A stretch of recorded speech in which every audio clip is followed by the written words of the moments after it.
Ladies and gentlemen, heels and heelettes, welcome back to another edition of Blunt Impact.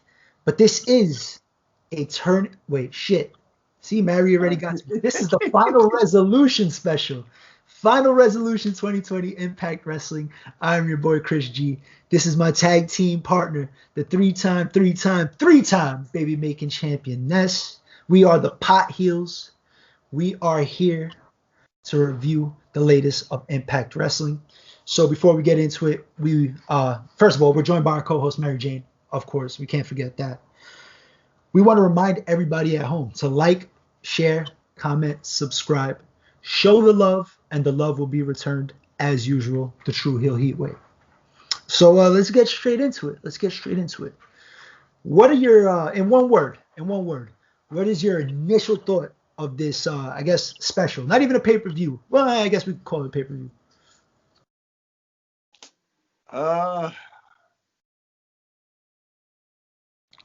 uh, I don't know, because I can't really think of one word, but I can say Or a sentence or a phrase. slow then decent. Like I'm not gonna. I don't know. It was all right. All right. There it is. All right. It took. Sorry, folks. I'm a little under the influence. The main event was great, but yeah, it was just all right. There's a lot of dumb shit on this show. Yeah, I'm gonna say hit or miss was the way to describe this show. Some things hit, some things really fucking miss. We're gonna start off with the opening match, which is an old school match, whatever old school rules match, whatever you want to call it. Basically a hardcore match. Tommy Dreamer defeats Larry D in what was a kind of very slow match.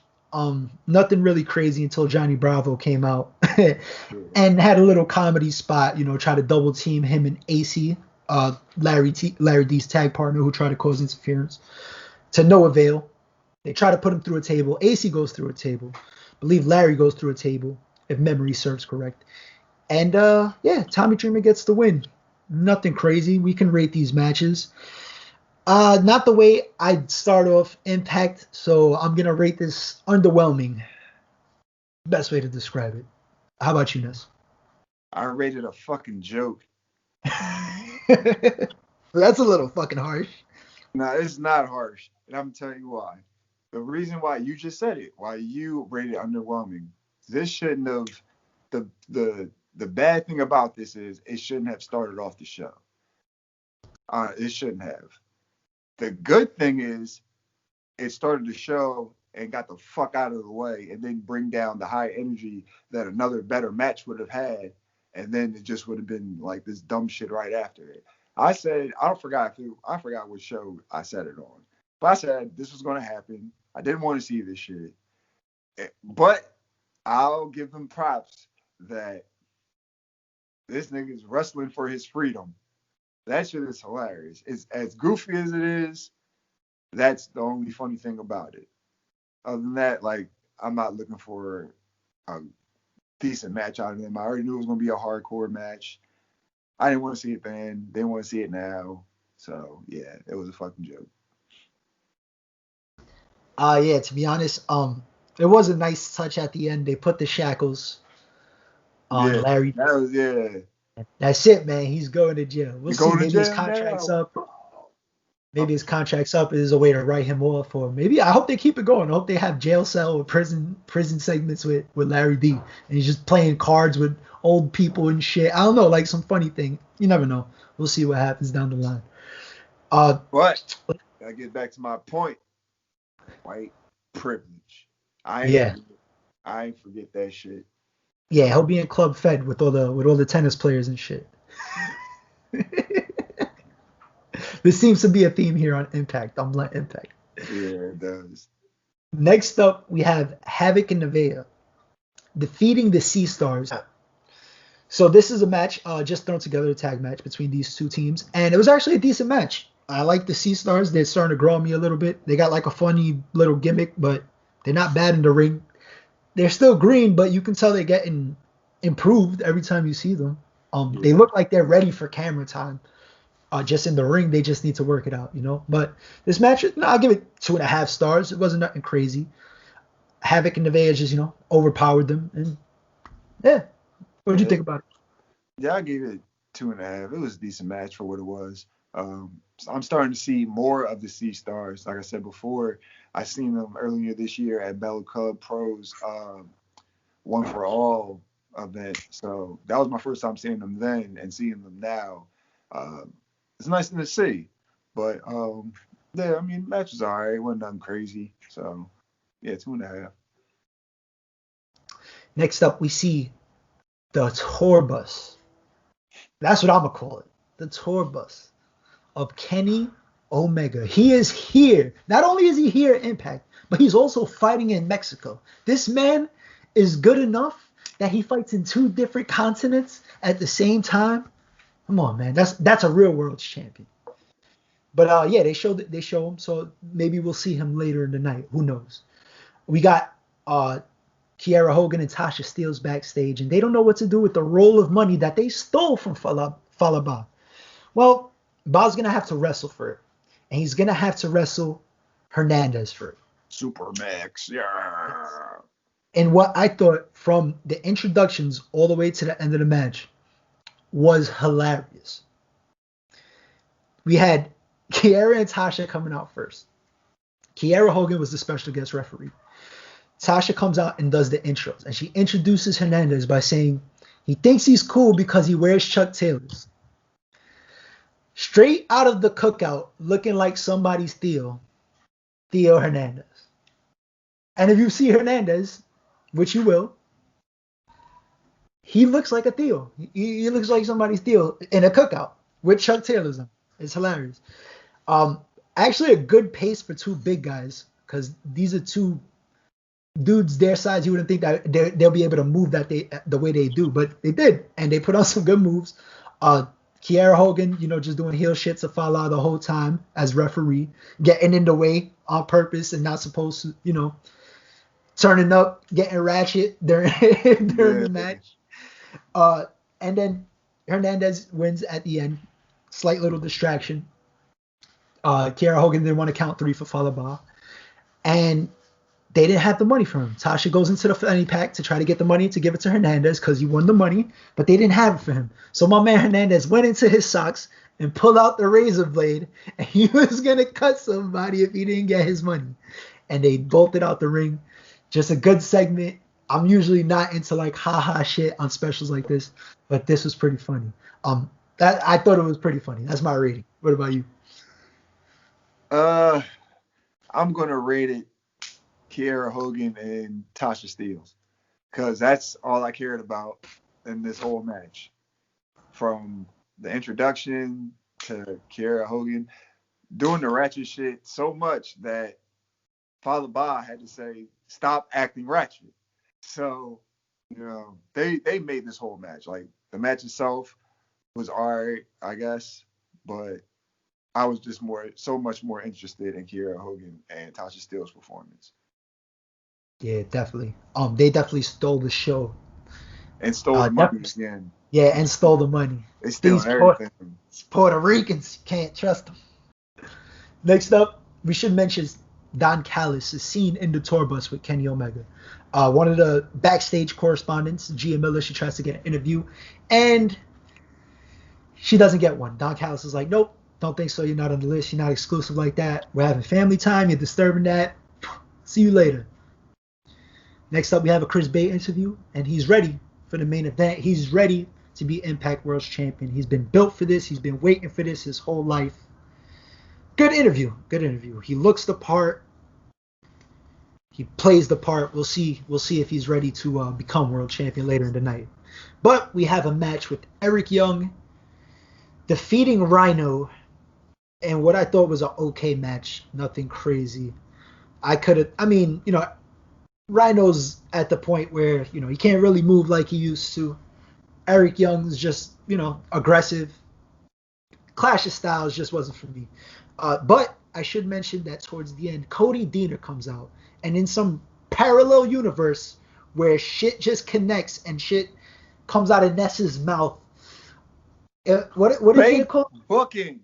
baked booking. He Hashtag was we're baked running with booking. it. He was baked booking the other day. He said Cody Deaner would be doing this to prove that, he wants to be in Eric Young's good graces. So he comes, takes Eric Young's mask that he comes out with. It's made out of wood, I believe. It's hard. It's a hard material. Plastic, hard plastic. And he turns on Cousin Jake. And he says to Eric Young, I am not a nobody. So you called it. He turned on Cousin Jake. He wants to join Eric Young. The match was meh as my rating, but I like to see some shit happen between Cody Deaner, Eric Young, Jake, and Joe Doring. I don't know. I'm a little invested into it. How you feeling? I like meh as a rating, but the post match was what I fucking came here for. Yeah. Hell yeah. I don't even know how I pulled it out of my ass. I'm gonna pause. I'm just gonna be very honest with you. But yo, when I seen him come out, I just started marking the fuck out. I'm like, I fucking called it. It's like 10 o'clock in the morning. I'm watching this shit. My kids are already up. I'm just in here yelling. I fucking called it. I knew it. I fucking knew it. I knew it. I knew it. Runs out, knocks him out. Now, this is where I'll be honest. I don't know if he'll actually join Eric Young and Joe Doring, but that was like the Kickstarter for it. So he just had a whole like he turned. Like I said he's gonna turn. But like I don't know. I just want to see where they go with it now. I can't book it from here on out. I got it to the door. You guys, It was a Impact is one-time gonna have to deal. get the rest of it out of there, like out of my mind for me. So, but yeah, man, that's crazy and it's fucked up, cousin Jake. But sorry, it had to be him. Yeah. Hopefully it puts more of a spotlight on Cousin Jake too, though, because Cousin Jake is Yeah. pretty good. So, we'll see what happens. We'll find out on the next episode of Blunt Impact. Next up, we have the last Defeat Rohit challenge of 2020. Rohit Raju puts up his Impact X Division Championship against not TJP, not Suicide, but Manic, which is another TJP persona. Doesn't even have sleeves on. You could tell it's him because his tattoos and all that.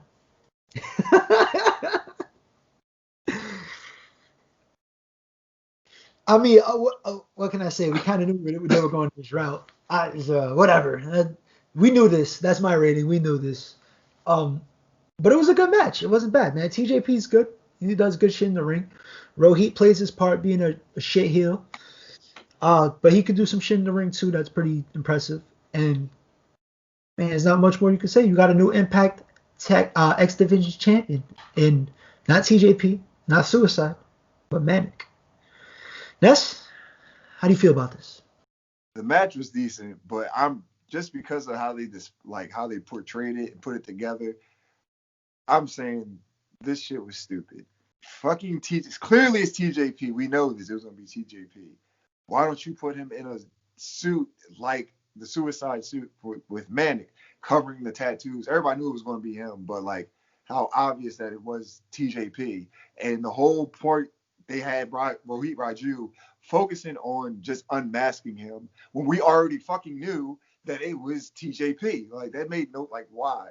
He's like, oh, he's just so that's and evidently that's why he lost. Like he was just so obsessed with unmasking him to find out that it's TJP when it's clearly they were saying on like commentary. Like, come on, man, how much more obvious does it need to be made to you, Rohit? And you're supposed to be the mocha skin manimal.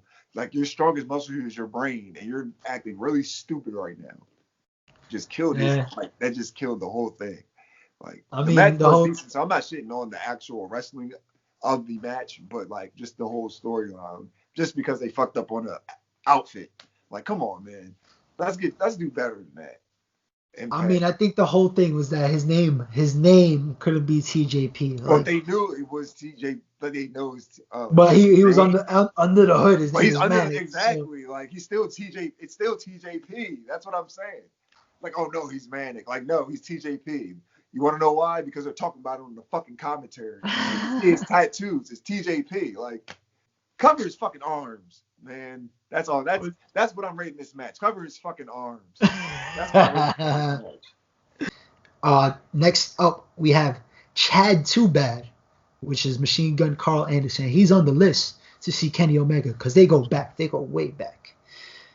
And they're basically, they're catching up and they hyping up Machine Gun. They want to see the old Machine Gun Kelly. Match of the year. What was it? 2013, I believe. 2012, the G1 Climax with Okada, I believe. 2012. They put on a banger. They want to see that Machine Gun Kelly. Karl. Machine Gun Karl. Nobody wants to see Machine Gun Kelly. We want to see Machine Gun Karl. And I was hoping you caught that because you said it before, and I didn't want to say it. Next up, we have a Moose interview. And I didn't even catch this because I had it on mute. I was putting my daughter to sleep. Did you see this? Yeah, I saw it. All he said was... he's just waiting for the Impact Championship, basically. Yeah, that's all. Yeah. We have a match with... That's the theme of the night. Like, it was nothing crazy. Nothing crazy. I mean, the matches weren't anything crazy. The majority of them weren't. But the post-match, everything that happens after the matches, the stories that they're building, and that's the most important thing. We have a match with Deonna Purrazzo defending her championship against Rosemary. Good back and forth match, good pacing, plenty of time. I thought Rosemary looked good. She looked better than I like in a singles match, and I've seen in her for a while. She's been in basically tag matches for the last couple months, I guess. Deonna Purrazzo gets a win. Taya Valkyrie basically steps in, and she wants next at the title probably, so I'm sure they'll put on a banger. Yeah. So I give this match 3 stars. I thought it was a pretty good showing for Rosemary. And Deonna continues to be, a nice technician in the ring, continuing to show her skills that everybody, that most people didn't know she had. So, go ahead, Ness. Yeah, I gave it a 3 1/4. Very good match for the ladies.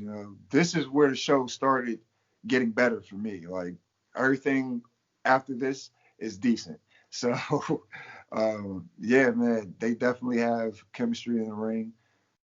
And also Taya Valkyrie and Kimberly playing to their strengths on the outside, helping Deonna Purrazzo with Kimberly, and Taya Valkyrie being there for Rosemary, just made for the story. I want to see where it goes now with Taya Valkyrie stepping up, But got to give props to Miss Deonna Purrazzo, your reigning, defending Knockouts Women's Champion.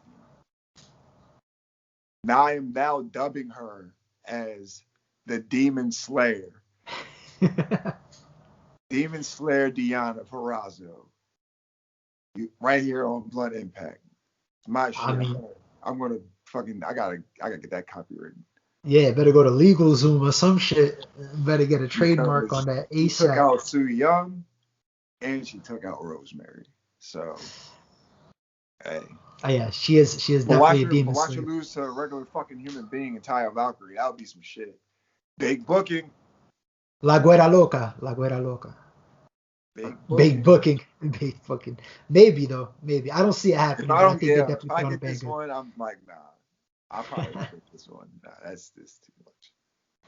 Next up, we got Karl Anderson in a match against Ethan Page. And what I thought it was a good match, it was a little slow, but it told the story. Ethan Page had control most of the match, working on Karl Anderson's back. Karl Anderson had a nice comeback, though. They go back and forth. Josh Alexander, minimal interference. I think the beginning of the match is the only time he tried to pull the leg. The ref seen it, told him chill. After that, he had he let Ethan Page do his thing. Ethan Page tried to get cocky towards the end, though. Karl Anderson took advantage, and Josh Alexander's pissed because now the North can't challenge for the Impact Tag Team Championships anymore. So just leading to tension building, Josh Alexander walks out on Ethan Page. We're seeing the end of the North, and it's kind of depressing because they are one of my favorite tag teams.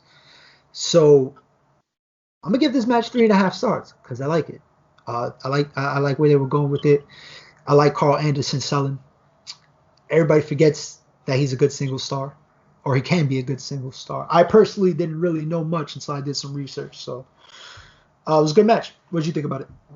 Yeah, I gave it 3.5 stars too. Like you said, I don't want to be that guy, but the match was average. I was gonna call it like a WWE main roster type match, like just an average Yeah. match between you know whoever, just a regular match. But the story of Ethan Page and Josh Alexander, man, I've been talking about that shit for the past couple of weeks, and it came to a head. Who knows? I'm just glad that Josh didn't like get physical because that keeps the story going. That there's still that one little shred of hope that Ethan. That shit was kind of hard to watch, like storyline wise. Even Josh Matthews plays up on. He's like, this is hard to watch. Ethan Page losing his fucking mind. Oh, everything's gonna be all right. I got a plan. Got a plan. Everything's gonna be okay. Like, I'm like, damn, this nigga know he fucked up. Like, it's Yeah, bad. the whole dynamic with them and the whole dynamic with them and the fact that the rest of the card didn't feel that good, like wrestling wise, besides the women's match. Uh, I guess that's why my rating is a little higher. But I no. hope This wasn't no. Like I enjoyed no, but that, it did, but I agree with you though. It did feel like yeah, a main roster WWE match. But yeah, sometimes, I mean, shit. Sometimes in a card like that, that's what's needed. right. Uh, I hope Ethan Page. I don't know if he's gonna resign with Impact. I hope he signs with AEW, and with this little crossover, I hope they have some type of fuck you, I'm out to AEW, and we can see Josh Alexander still contracted by Impact, but on AEW, or Ethan Page contracted by AEW, still on Impact. Either them working together or going against each other. It'll be Big interesting. booking. Big That's booking. that's your big booking. That's my big booking. We're gonna Yeah. put it in the pocket. We're gonna put it in the Ziploc so it don't smell, and we'll bring it out when it comes into fruition. Last up, we have the main event: Rich Swann defending his world's championship against Chris Bay. What was a great match, actually. Yes. Match of Fucking fucking nice night. reversals, athletic spots. Man, Rich Swann got the shit beat out of him. Bay was just hitting him with everything he could. I mean, really innovative shit, and just nothing put Rich Swann down. Uh, Rich Swann makes the comeback at the end, finally hits the Phoenix Splash, and he retains his world championship. A really good showing for both guys. But after the match is what I was ready for. And my man Moose comes out, picks up the championship, hands it, well, just puts it up towards Rich Swann, and Rich Swann snatches away, basically signifying he's next, man. He wants that real championship. So the match itself, man, I'm giving it 4 stars. But shit, man, the angle itself, I'm here for it. I can't wait. How about you? I give the match 4.25. Definitely the match of the night. So if you don't watch the rest of the card, make sure you watch that match for fucking sure. Um, Props to Chris Bay because not only was Kenny Omega in two places at once last night, so was Chris Bay. So it's Chris Bay. Yeah. Yes. So we're definitely everybody's out here working apparently, but also I don't want to like steer the vibe for a moment, but two black men for me main event of pay per view. That shit is serious. You know what I mean? Shout out to Impact for giving us to like fans, people like me, like ethnic people, because we don't get that everywhere. Like, pretty much don't get that shit at all. But and of a pay per view at that, pay per view special, anything you want to call it. But Facts. the match itself, and again, like I've said this before, both these two are phenomenal athletes. Rich Swann, the currently the best babyface in the company of Impact, in my opinion. Chris Bay got that fucking platform, yo. He's definitely taken off already. So he's definitely gonna be somebody to look out for an Impact in 2021.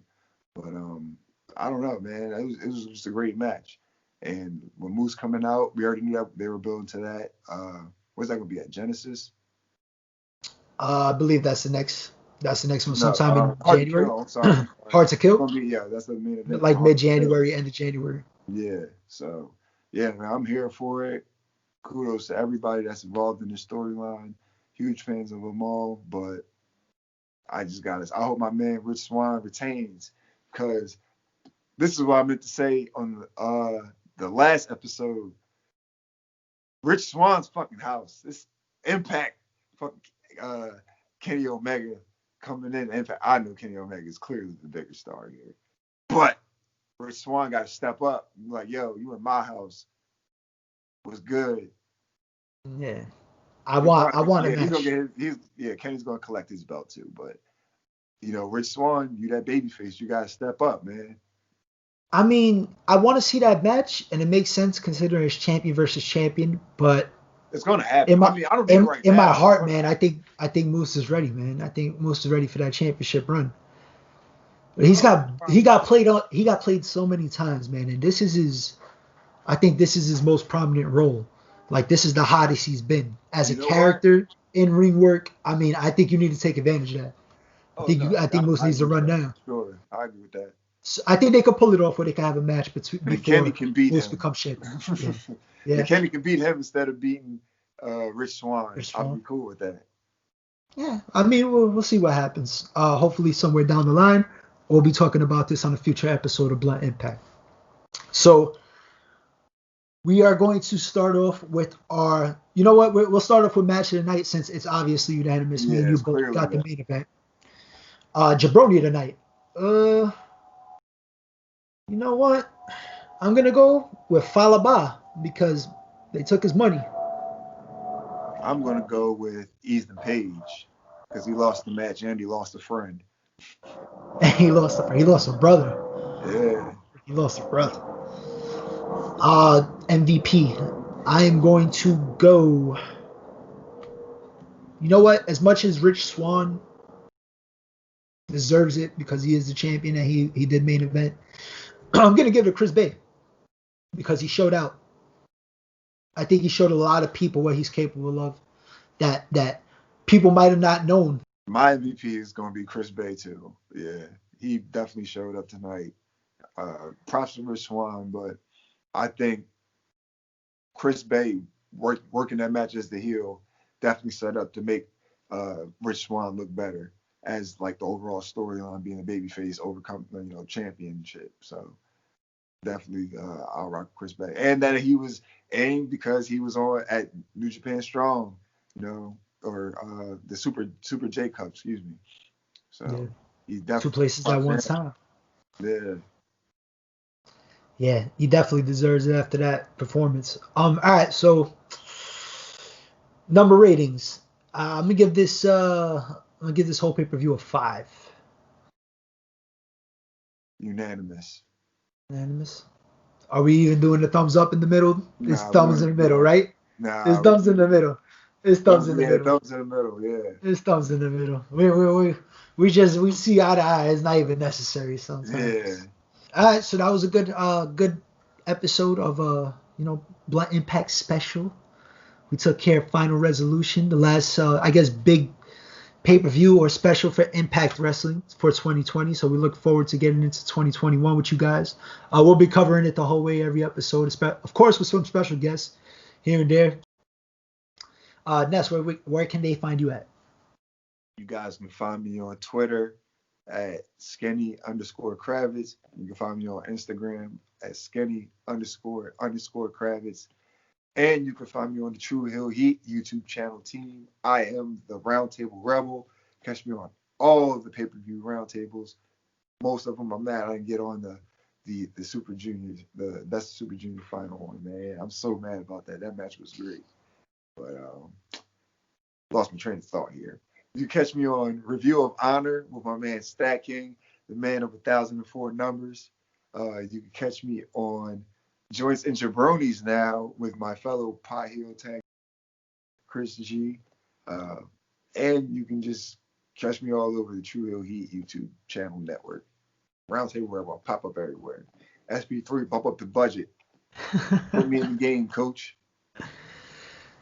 You can find me at True Hill Chris G. You can find me on Wednesday Night Warriors, my man Romeo Anthony Colon. You can find me on Blunt Impact and Joints and Jabronis with my tag team partner, part of the PotHeels, 3-time Baby Making Champ Ness.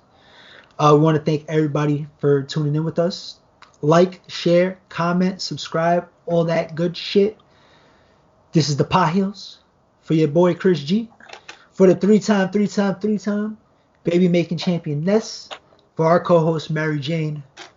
We'll see you guys next time. Peace.